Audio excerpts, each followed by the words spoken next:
Аудио кітап Нағашыларымның тарихы. Әжемнің естеліктерінен.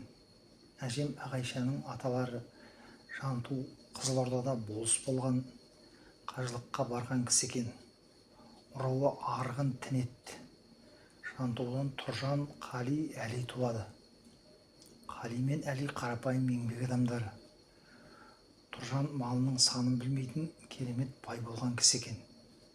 1926 жылға дейін қызылдарға қосылмай жігіттер ұстап, малын бермей үкіметке бағынбай отырған. Содан 1926 жылдары Қызылорда Астана болып бекітіледі деген кезде қысым күшейіп қудалай бастайды. Сол кезде Торғайға қайын жұртына Байғозы Бақай Қазыбай деген кісіге және досы Қасен деген кісіге хабар жібереді. Мен Торғайға қарай көшсем қайтеді деген. Қасен досының 4 ұлы болған екен. Бұлар да Бақай руынан, палуан жігіттер. Торғай табанына сырттан ешкімді кіргізбей дүркіреп тұрған кездері болса керек. Сол ұлдарына адам қосып, Қасен досы Тұржанды көшіруге Қызылордаға аттандырады. Содан ұлы көш басталады. Әжемнің айтуы бойынша 100 қаралы адам іздейді.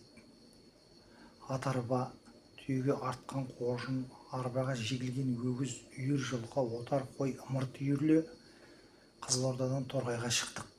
Жылап келем, артымда тұрмысқа шыққан апам Хадиша қалды, құрбыларым қалды деп еске алып отыратын. Содан айшылық жол жүріп жеттік. Жолда шығындар да болды. Өлген кісілерді тоқтаған жерге көміп кетіп отырдық.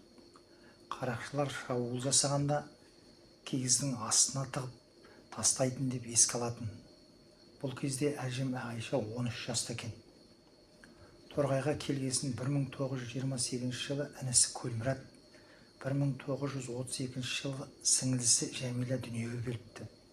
Көп ұзамай шешелері дүниеден өтеді. Ауыртпашылық менің мойнымда қалды деп отыратын. Денесіндегі ыстық сорпадан күйген орындарын бізге көрсетіп күрсінген кездері де болды. Содан 1937 жылы әкесі Тұржан ақыры ұсталып кетеді. Ол кезде әжем тұрмыста, қызы Сәбила 2 жаста қолында екен. Әкең ит жеккенге айдалып кетті дегенді естіп, ат-арбаны жегіп әкеміздің үйіне аттандық дейді. Барсақ үй түк қалмай тоналған. Үйде ұл да жоқ, қыз да жоқ.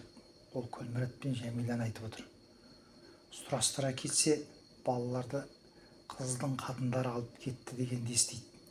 Қызылдың қатындары деп отырғаны ана мен бала комитетінің төрайымы ақын жазушы Мәриям Хакімжанова апамыз екен. Енді сәл шегініс жасап 1978-79 жылға оралайын.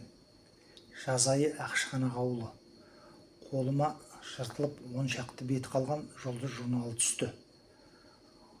Оқып отырсам, Көлмұрат, Жәмила, Тұржан деген есімдерді көзім шалып қалды. Әжеме оқып бердім. Сонша бір көңіл күймен тыңдай қоймады. Қайтесің, қарқ сатқан кез ғой. Хакімжанның қызы жазған шығар деді де қойды. Онда былай деп жазылған еді.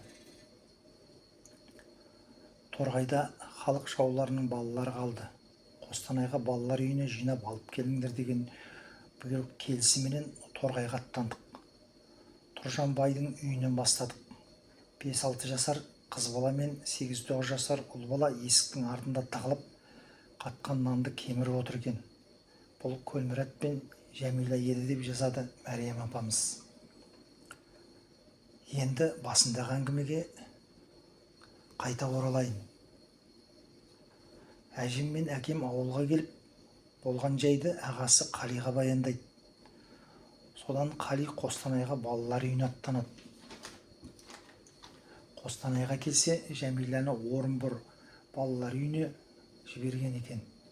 Көлмұратты Мәриям апамыз өз қолына қамқорлығына алып отыр екен. Себебі Қалидың Әли деген інісі барын жоғарыда айтып өттім. Сол кісінің әйелінің құрбысы екен.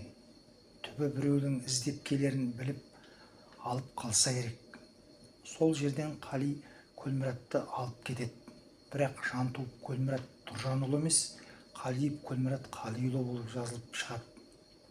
Бай манап болғасын, Жантуы мен Тұржанның атын жазу мүмкін болмайды. Сөйтіп Көлмірат 8-9 жасында Қалидің қолында тәрбиесінде болады. Көп ұзамай Қали ауырып қайтыс болады. Әйелі Ақтөбе облысы Шалқар ауылына тұрмысқа шығады. Көлміратты өзімен бірге алып кетеді. Ол кезде Әли ағалары бар екен. Сол кісі менің әкемді жіберіп, Көлміратты қайтадан елге алдырады. Кейін Әли ағалары да поштада істеп жүріп, халық жауға танып ұсталады. Әйелі Алжир лагеріне алып кетеді дегенді естідік.